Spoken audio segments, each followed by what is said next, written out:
சகோதரர் பக்தசிங் அவர்களின் ஊழியத்திலிருந்து விடாய் துணிக்கேற்ற வார்த்தைகள். ஏப்ரல் மாதம் 6ஆம் தேதி.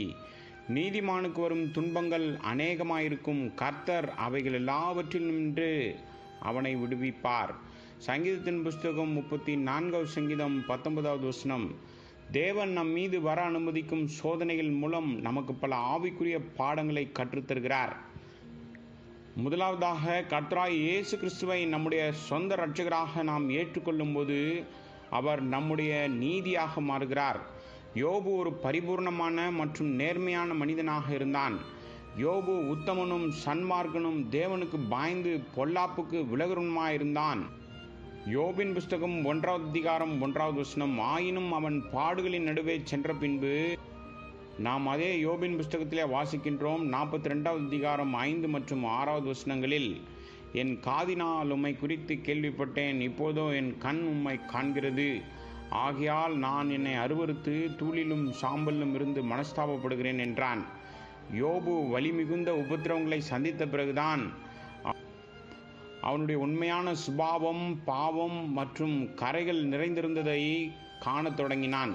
பரிசுத்தமான, ஜீவனுள்ள, நீதியுள்ள தேவனோடு தனிப்பட்ட அனுபவத்தால் மட்டுமே நாம் நீதிமானாக மாற முடியும் என்பதை அவன் உணர்ந்தான். இரண்டாவதாக, உபத்திரவங்களின் மூலம் நாம் ஒரு பலமான செயல்படும் விசுவாசத்தை வளர்த்து கொள்ள முடிகிறது. 1 பேதுருவின் புஸ்தகம் 1வது அதிகாரம் 7வது வசனம்.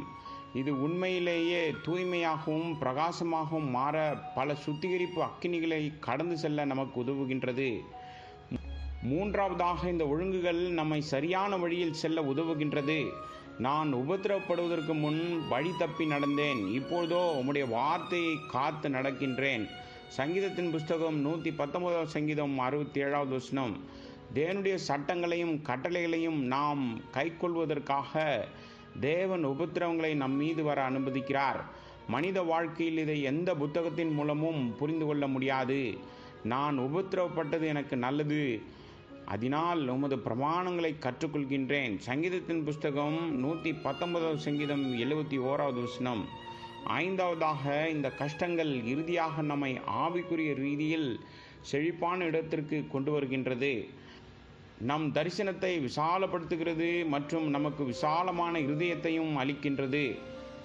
சங்கீதத்தின் புஸ்தகம் 66வது சங்கீதம் 12வது வசனத்தில் நாம் வாசிக்கின்றோம், மனுஷரை எங்கள் தலையின் மேல் ஏறி போக பண்ணினீர், தீயையும் தண்ணீரையும் கடந்து வந்தோம், செழிப்பான இடத்தில் எங்களை கொண்டு வந்தீர். ஆறாவதாக, இந்த சோதனைகள் மூலம் நாம் ஒளியில் உள்ள பரிசுத்தவான்களுடன் நமது பரலோக சுதந்திரத்திற்கு ஆயத்தமாகி வருகிறோம். கிறிஸ்துவுடனே கூட நாம் மகிமைப்படும்படிக்கு அவருடனே கூட பாடுபட்டால் அப்படியாகும். நாமும் அவரோடு கூட பாடுபட்டால் நாமும் ஒன்றாக மகிமைப்படுவோம். ரோமருக்கு நிருபம் 8வது அதிகாரம் 17வது வசனம். ஏழாவதாக, நாம் பாடுகளின் பாதைகளை கடந்து வருகிற போது இதே போன்ற துக்கங்களையும் உபத்திரவங்களையும் கடந்து வருபவர்களை ஆறுதல் படுத்துவதற்கு நம்மை சிறப்பாக ஆயத்தப்படுத்துகின்றது. 2 கொரிந்தியர் புஸ்தகம் 1வது அதிகாரம் 4வது வசனம்.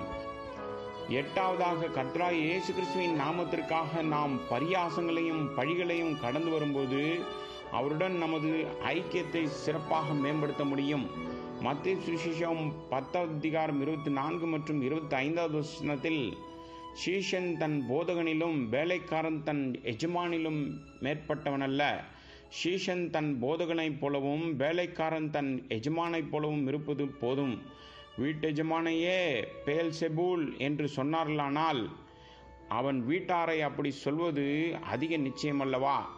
9வதாக, உபத்திரவங்கள் நம்மை தாழ்மையாக வைத்திருக்க உதவுகின்றது. மாம்சத்தில் உள்ள முள் அப்போஸ்தலனாகிய பவுலுக்கு மிகவும் வேதனையாக இருந்திருக்க வேண்டும். ஆனால் அவனை தாழ்மையுடன் வைத்திருக்க கர்த்தர் அதை அவனுடைய வாழ்க்கையில் அனுமதித்தார். 2 கொரிந்தியர் புஸ்தகம் 12வது அதிகாரம் 7லிருந்து 9வது வசனம் வரை. 10வதாக, உபத்திரவங்கள் மூலம் நாம் தேவ வல்லமையை முழுமையாக அனுபவிக்க முடியும். 2 கொரிந்தியர் புஸ்தகம் 12வது அதிகாரம் 9வது வசனத்தில், என் கிருபை உனக்கு போதும்,